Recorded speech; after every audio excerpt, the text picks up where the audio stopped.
ಗರ್ಭಗುಡಿಗೆ ನುಗ್ಗಿ ದೇವರ ಚಿನ್ನಾಭರಣವನ್ನ ಕದ್ದೊಯ್ದ ಕಳ್ಳತನದ ದೃಶ್ಯ ದೇವಸ್ಥಾನದಲ್ಲಿ ಇನ್ನು ಸಿಸಿ ಕ್ಯಾಮೆರಾದಲ್ಲಿ ಸೆರೆಯಾಗಿದೆ. ಕಲಬುರಗಿಯ ಕುವೆಂಪು ನಗರದ ಮಹಾಲಕ್ಷ್ಮಿ ದೇಗುಲದಲ್ಲಿ ಒಂದು ಘಟನೆಯಾಗಿದೆ. ಗರ್ಭಗುಡಿಗೆ ನುಗ್ಗಿ ದೇವರ ಚಿನ್ನಾಭರಣವನ್ನ ಕದ್ಕೊಂಡು ಹೋಗಿರ್ತಾನೆ ಕಳ್ಳ. ಈ ಒಂದು ದೃಶ್ಯ ಸಿಸಿ ಕ್ಯಾಮೆರಾದಲ್ಲಿ ಸೆರೆಯಾಗಿದೆ. ಕಲಬುರಗಿಯ ಕುವೆಂಪು ನಗರದ ಮಹಾಲಕ್ಷ್ಮಿ ದೇಗುಲದಲ್ಲಿ ಈ ಒಂದು ಘಟನೆಯಾಗಿದೆ. ಕಬ್ಬಿಣದ ರಾಡಿನಿಂದ ದೇವಸ್ಥಾನದ ಬೀಗವನ್ನು ಮುರಿದಿರ್ತಾನೆ.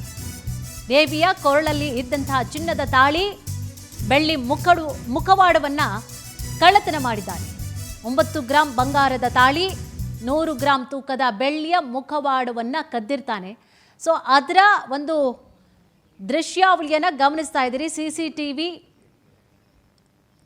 ಫೋಟೇಜ್ ಸಿಕ್ಕಿರುವಂಥದ್ದು ಲಭ್ಯ ಆಗಿದೆ ಈಗಾಗಲೇ ಪವರ್ ಟಿವಿಗೆ. ಗಮನಿಸ್ತಾ ಇದ್ದೀರಿ. ಈಗ 9 ಗ್ರಾಂ ಚಿನ್ನದ ತಾಳಿ ಜೊತೆಗೆ 100 ಗ್ರಾಂ ತೂಕದ ಬೆಳ್ಳಿಯ ಮುಖವಾಡವನ್ನು ಈತ ಕದ್ದಿದ್ದಾನೆ. ಸ್ಟೇಷನ್ ಬಜಾರ್ ಪೊಲೀಸ್ ಠಾಣೆಯಲ್ಲಿ ಪ್ರಕರಣ ಕೂಡ ದಾಖಲಾಗಿದೆ.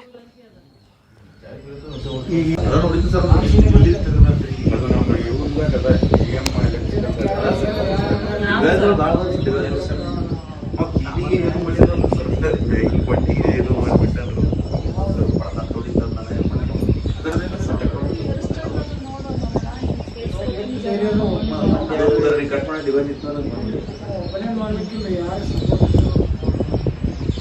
ಈ ಕಡೆ ಬಂದ